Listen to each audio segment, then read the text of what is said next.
The sequence begins with the numbers 1, 1, 2, 3, 5, 8, 13, 21, 34, and continues indefinitely.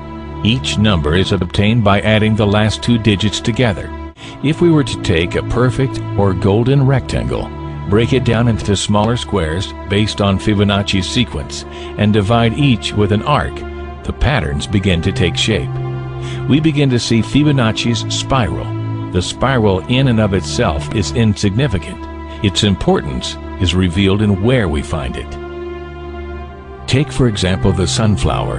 The display of its florets are in perfect spirals of 55, 34, and 21, the sequence of Fibonacci. The fruitlets of the pineapple create the same spiral based on the sequence. The pine cone does the same.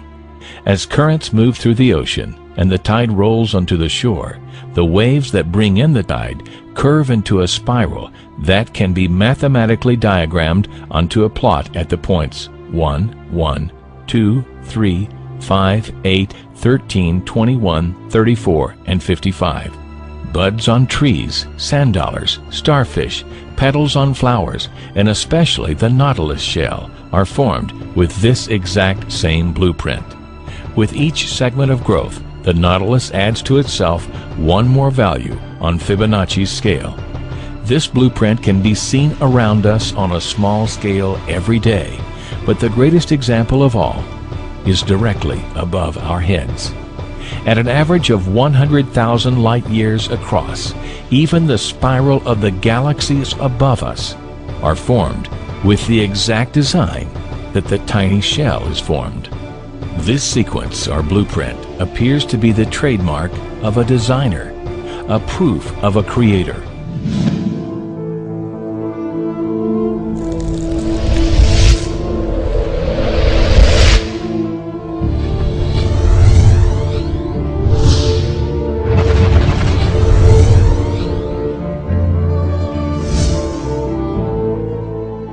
You speak about God.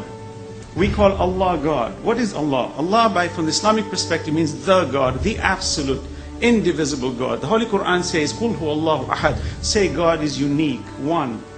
Allahu samad. God is independent. Nothing depends. He depends on nothing. Everything depends on Him.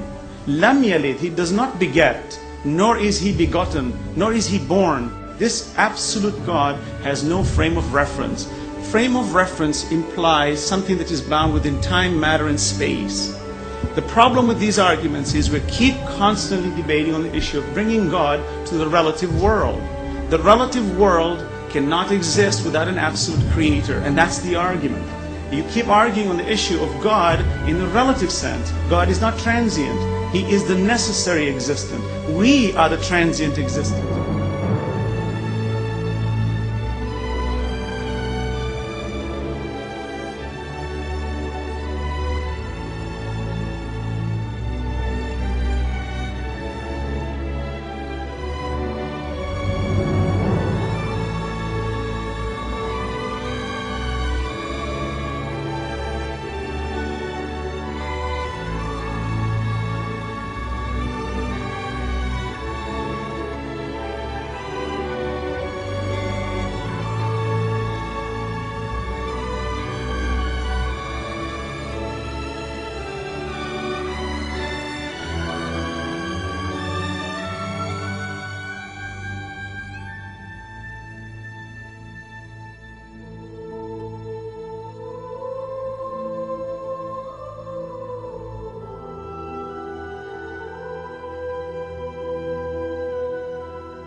An absolute cannot be defined, but we understand it indirectly, for this relative universe can never exist without an absolute creator.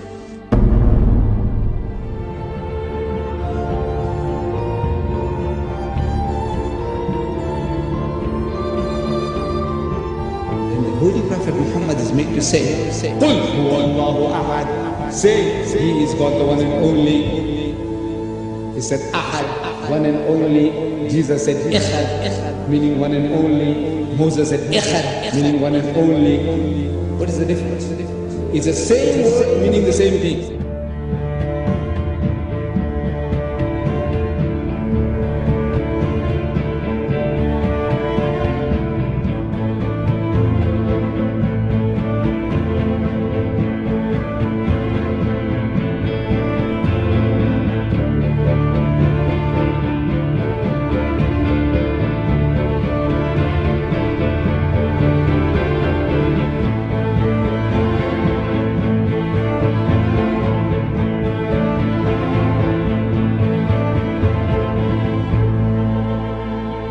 Muhammad could not have known these facts about human development in the 7th century because most of them were not discovered until the 20th century.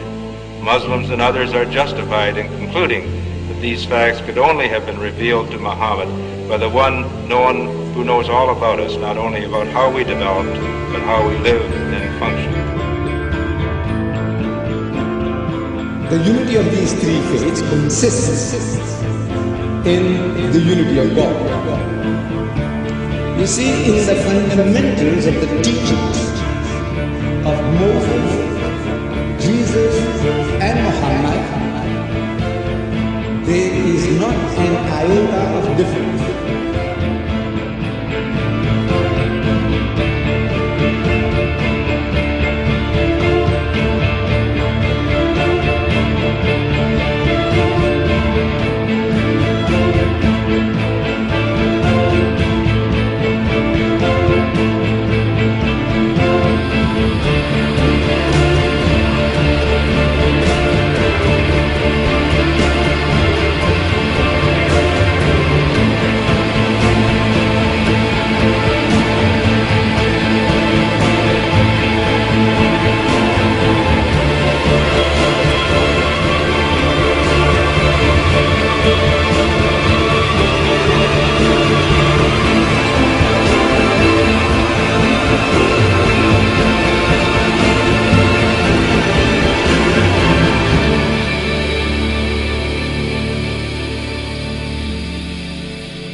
But I have left you a book, revealed by God, the Quran, which is light and guidance.